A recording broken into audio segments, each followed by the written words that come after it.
Okay, video time. I'm in my friend's garage again. This time I'll be working on stuff I think was found on a site. It looks like it's been previously worked by somebody, Native Americans or somebody. I'm gonna try these two. If one works, if one doesn't work, I'll try the other.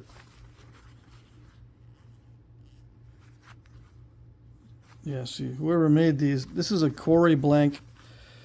Whoever made these did not make them in the perfect way, as you can see. Either one.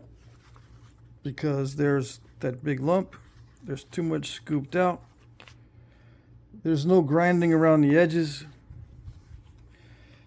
It looks like there was no prepared platforms anywhere. It's just opportunistic knapping. And you can see that there's a lot of mistakes in the beginning.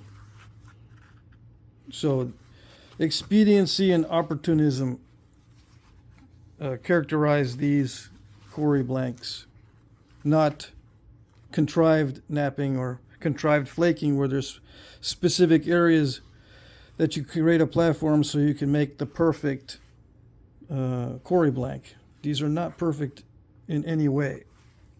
So they're opportunistic. Okay? And you'll find that the more artifacts you look at, the more you'll see they're not made in a contrived manner, but in an opportunistic manner and often very expediently. All right. But I knap in a more modern way where there's a lot of removal of the weak areas, and I do that in advance all the way around the outside. So if I was going to use this or bring this back home as a Quarry blank, it would be a lot more dull around the outside like I'm doing now, instead of the sharper, more delicate edges of the original.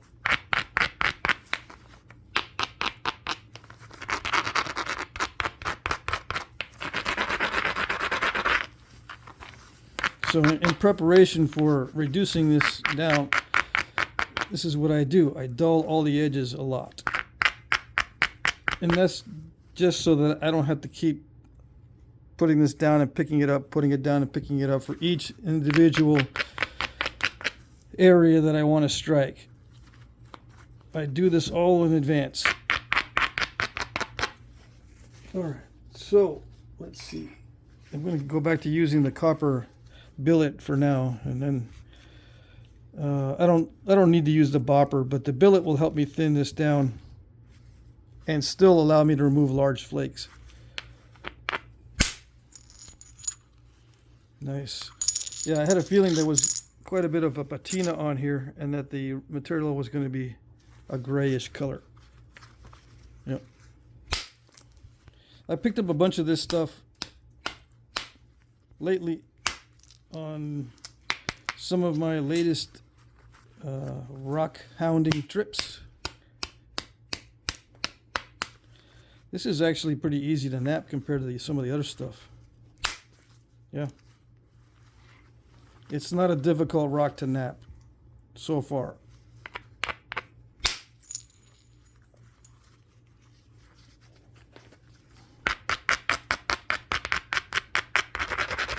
So that's useful to know, especially when you find these on Native American sites, whether they were knapping difficult rock or easy rock.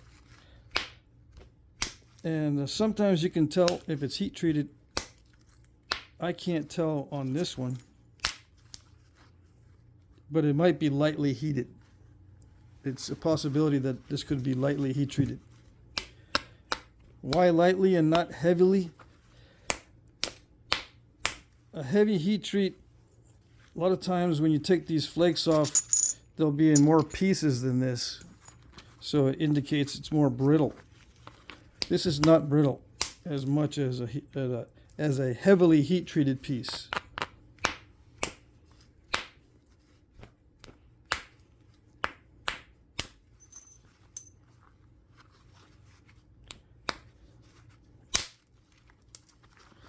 So yeah, after I go around the outside and hit opportunistically all those areas I ground down,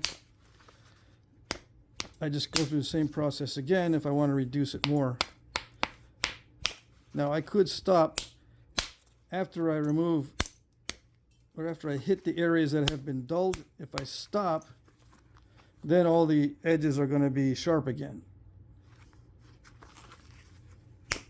So that they might have done it that way when they did the Quarry blank. They might have dulled everything, removed big flakes, and then chucked it in their bag or whatever to take home. Like I could chuck this in the bag or in a container and bring it home like this, and all the edges will be sharp, like there's no evidence of grinding at all. On this piece, after I hit all the areas that are opportunistic, there's no more dull areas. So that's a possibility I could have, or they could have done that in the past. Dull everything first, go around the whole thing and make it not dull, and then bring it home. You see what I mean? Okay.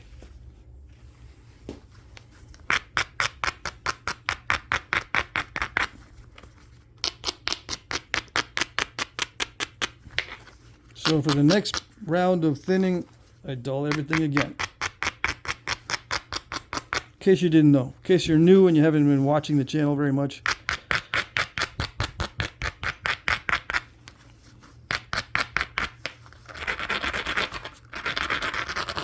This is my approach. Not that I'm not saying it was the approach back in the day. I'm just saying it's a possibility.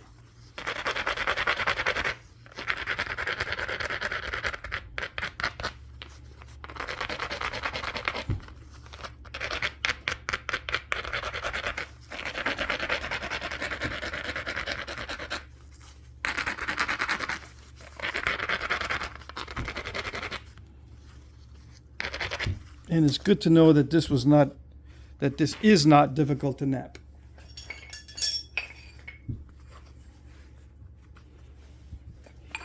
Why is it good to know that it's not difficult to knap? Because if you see something that's got difficult flaking on difficult material, it's probably not difficult material. It's probably easy material. It might look like difficult material to knap. This might look really bad to knap on, like some rock that looks exactly like this is very difficult to knap, but this piece is not difficult to knap.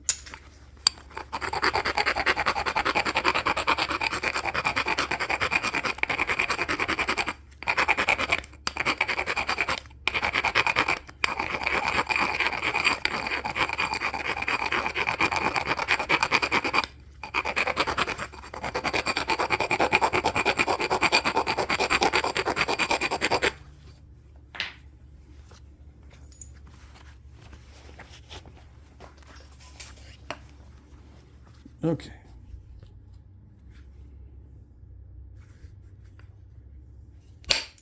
So yeah, this is just going to be the next stage of thinning. Let's see if I can do this without too many step fracture mistakes.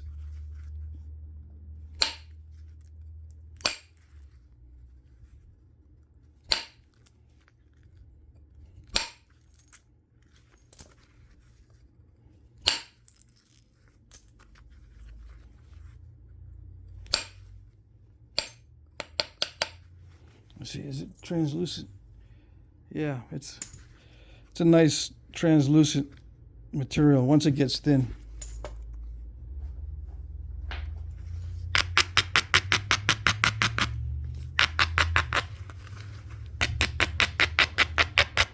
Now let's see, I'm going to try for a certain type. I'm going to try for this, for the Laguna type. In the big red book, this is the book. That's the authors. This is page 125. I'm going to try for one of these. Okay? And yeah, I'm going to probably use the Notch-O-Matic. Oh yes. Oops. I'm not supposed to close that up because I'm going to cheat and look at the book constantly while I'm doing this. Let's see. Alright. I forgot the page number, so now I got to look.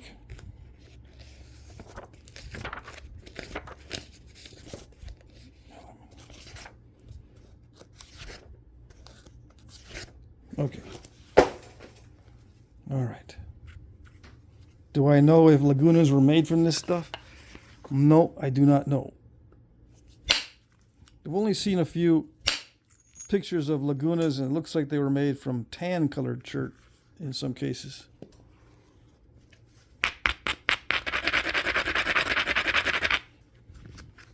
This one's a gray, and it's got little blue, light blue specks in it. Yeah. I've seen smaller arrowheads like herald points and stuff made from this kind of stuff with the light blue specks. Washita and herald, but nothing large. I'm not saying there wasn't. I haven't yet seen. I think I might have a few artifacts in that bunch that I borrowed from a friend of mine. But yeah, it's cool that this has little light blue specks in it. All right. So what's the strategy? What do I know about Laguna points? Did they do it base first and then the blade? Or blade first and then the base? Or the stem? Well, one way to tell is if the stem is going to be offset from the blade. If that's the case where the stem is not in alignment with the blade, that means they're made in two different stages. If they're aligned perfectly, it usually means that the whole biface was thinned down first and then everything was added on later. So that keeps everything in alignment. If you make the thin refined biface first, everything is in alignment, the stem and the blade. So I think with Lagunas, everything's in alignment.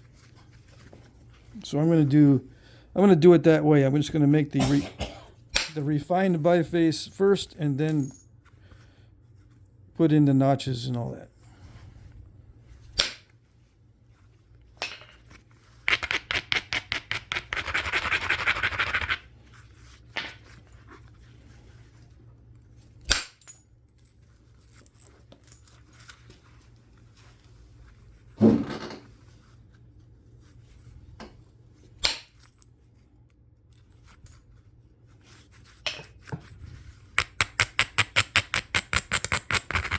So yeah, my friends are sitting here watching.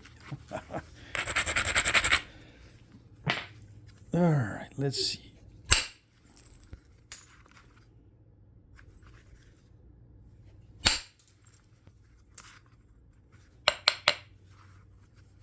It's a little bit steppy, but it's not too bad.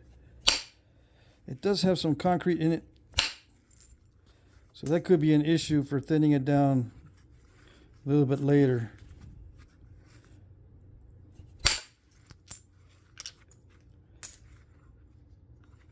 But it should be okay.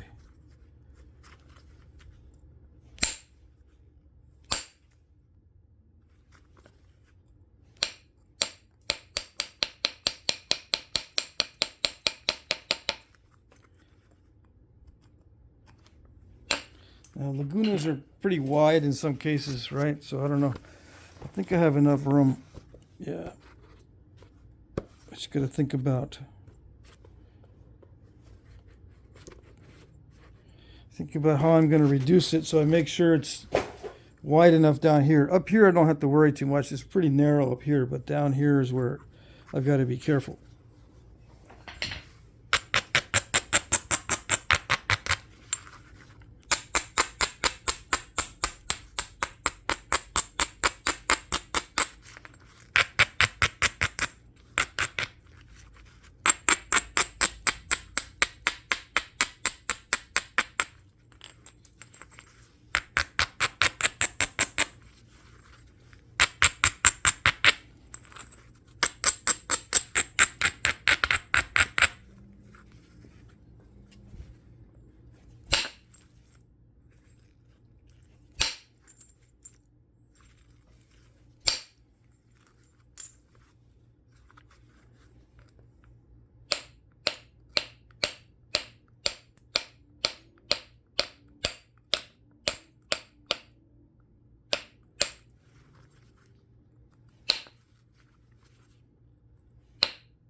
So I'm moving the edge downward this way so I can get to this side now. Since this is flattened out pretty good, I need to flatten this side.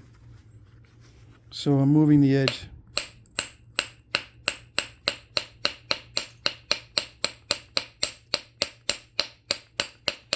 And I'm not looking to see where these flakes are going. I'm just trimming, and whatever happens to be whatever happens to exist after I do this is where I'm taking the flakes. Whatever opportunities exist, that's where I'm taking the flakes.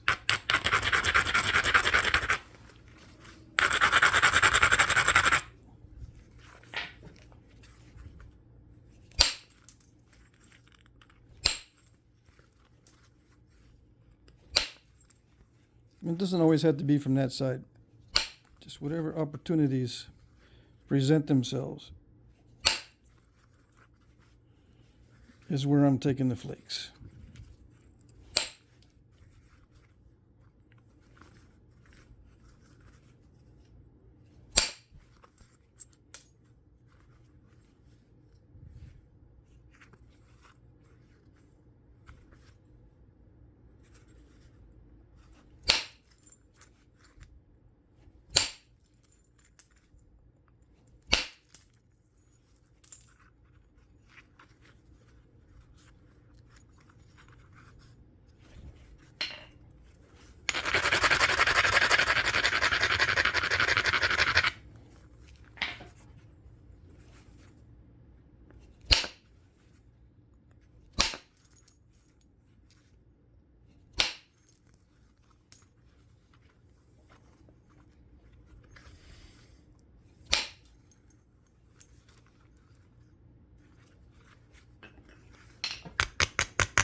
So yeah, to get that shape of the Laguna point with those deep notches, it's going to have to be thin. So that's what I'm going to do.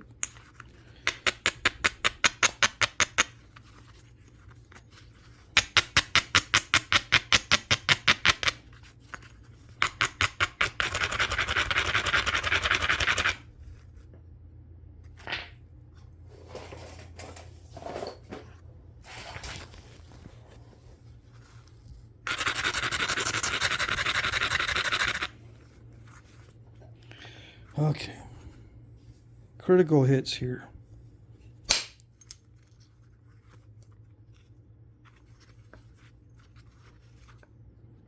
I can't mess these up.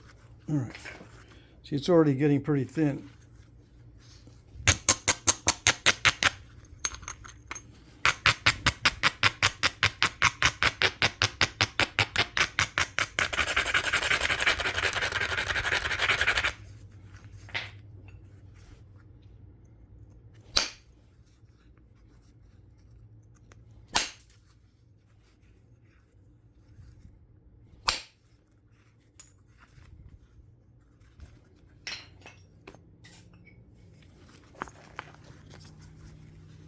Probably should have replaced the nail on that one because I can barely get in there with that little bitty nail right now.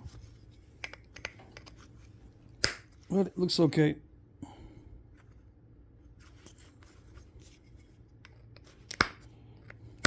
How did they do this back in the day without the little cheater tool? They didn't. They just either tried to get it with a piece of antler, and if they couldn't, they just flaked it away. If they could. If they couldn't, they just left it in. Yep.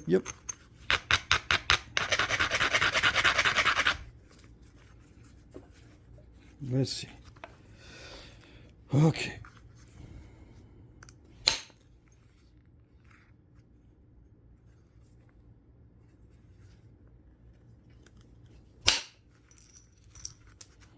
Now some of you ask, what's my thought process when I choose which place to hit?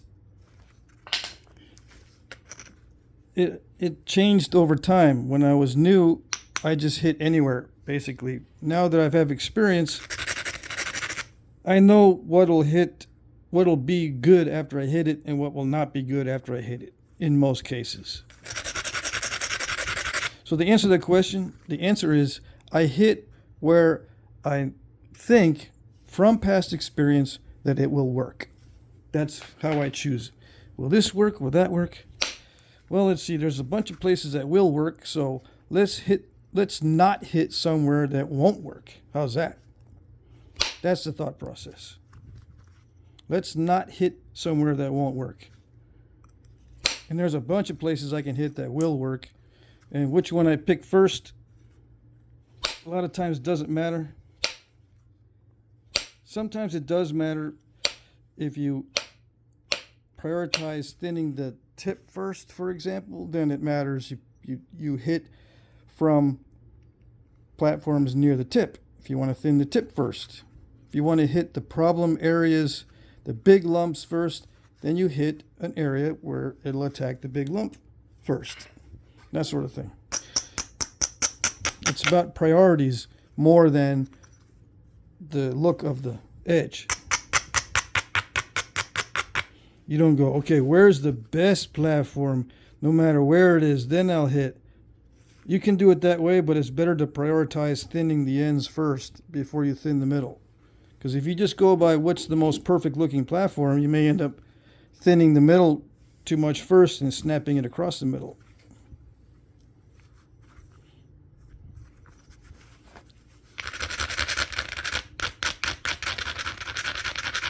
The reason why you thin the ends first is so the middle won't be weak. Okay? The middle is weak if the ends are thick, because it creates a situation where there's too much stress in the middle because the ends are, I don't know, creating resistance when you hit in the middle. There's heaviness on the outside, so it creates a resistance and it causes a bending more than usual.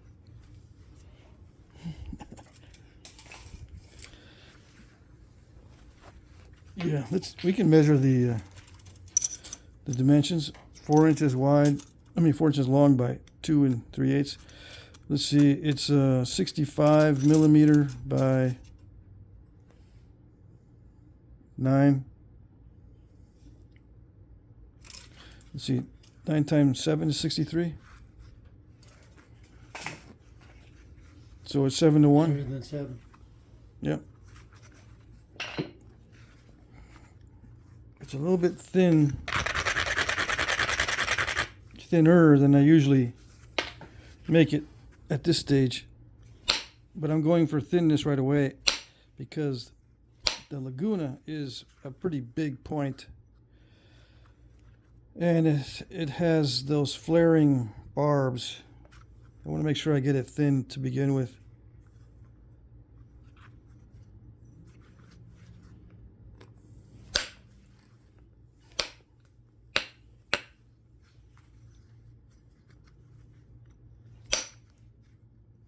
So right now I'm going to regularize it a little bit before I take the next thinning flake. I know I got to get rid of this lump here, but I'm just going to go around the edges a little bit to see where I can make it more regular so that I can get a better assessment of what I've got.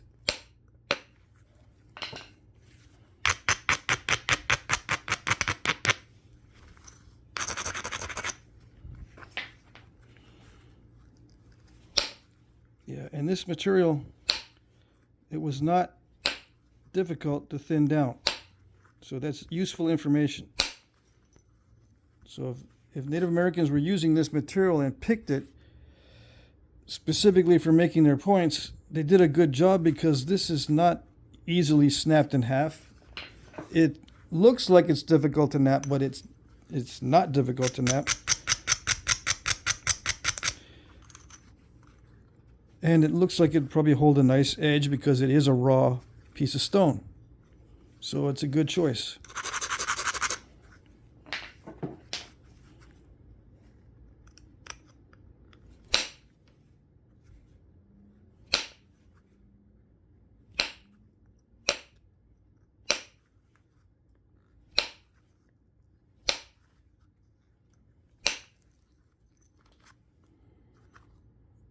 See how I changed the angle on that platform?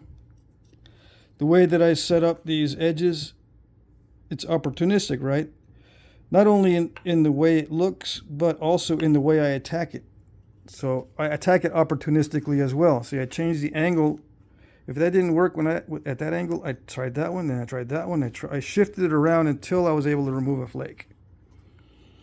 That's another aspect of the opportunistic way of doing it.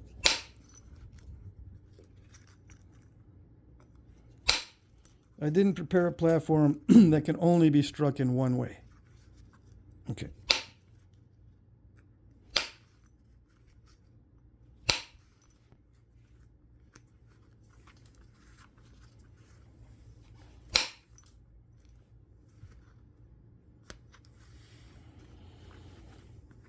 Okay.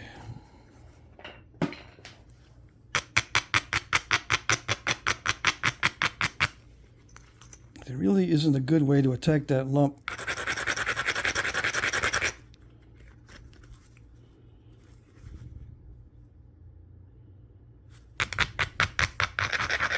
Other than just straightforward trying to get some flakes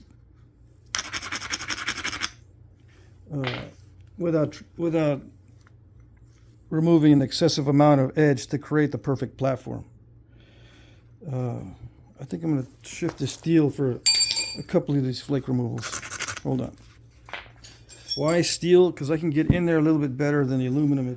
The aluminum is a little bit fat on the tip. I can't really take advantage of small platforms or small, strong areas on the edge.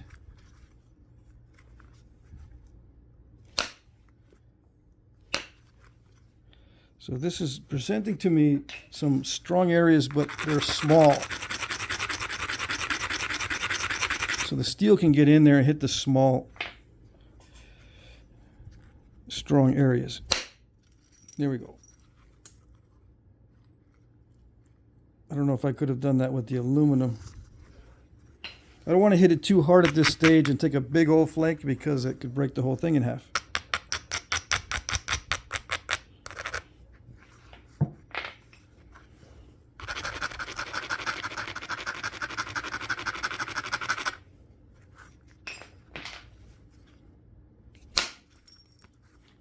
Yeah, that's good.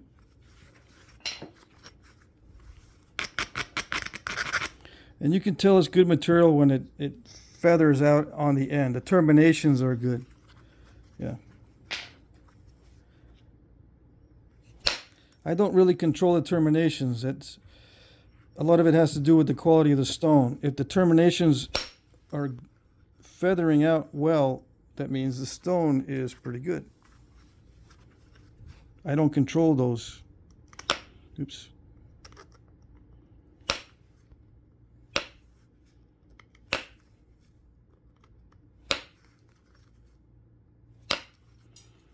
All right, so let's see. The stem is lower than the lower part of the barbs, so it's okay if I leave this curved like this. I can. I have some leeway. Like this one here, though, the bottom of the barb is pretty much level with the bottom of the stem. But in a lot of these, the barbs are higher than the stem. So that makes it a little bit easier to make these. Now some of these are level. They're all kind of weird. So the weirder they are, the easier it is for me to make it more convincing. To make it look more convincing. Or how should I say this? The more weird they are, the easier it is for me to make them because it'll be convincing no matter what kind of shape I have. That's what I wanted to say.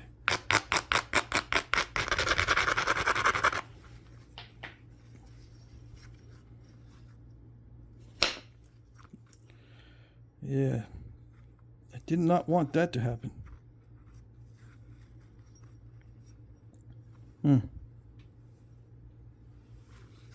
That's all right.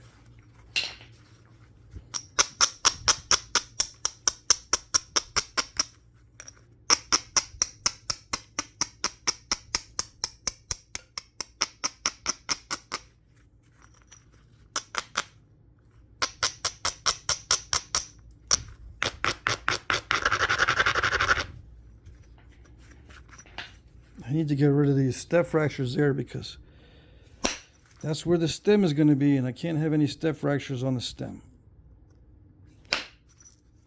There we go. I can probably start putting in the stem now. I don't want to thin the blade though when the stem is in, because the stem and the barbs are very delicate. So let me thin the blade just a little bit more so I don't have to do it later.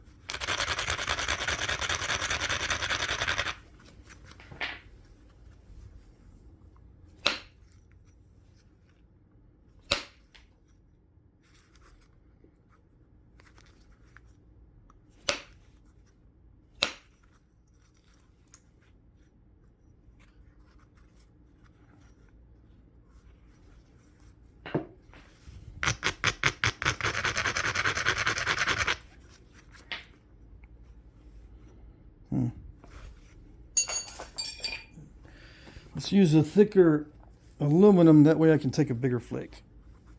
All right. Yes, no? It's looking pretty steppy. Let's see. I cannot have it steppy, so I want to run some good flakes a little bit later. When I do the pressure work, I want those pressure flakes to travel as far as possible. If it's steppy in the middle, they're not going to travel it very far.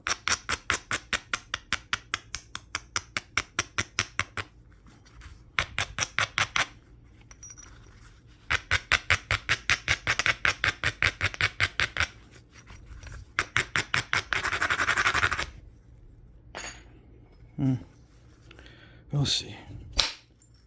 There we go.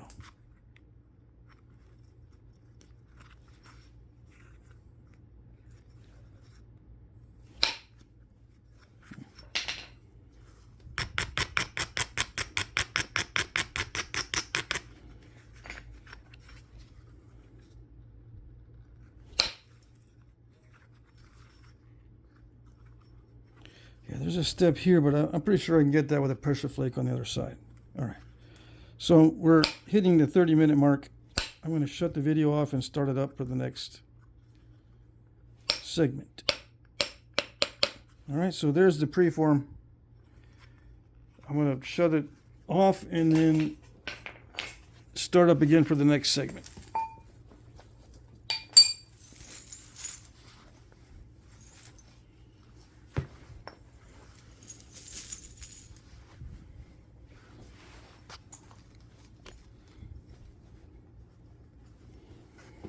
Alrighty, there it is. I think I still have the same width, the thickness ratio down here. All right, that's it. Next segment.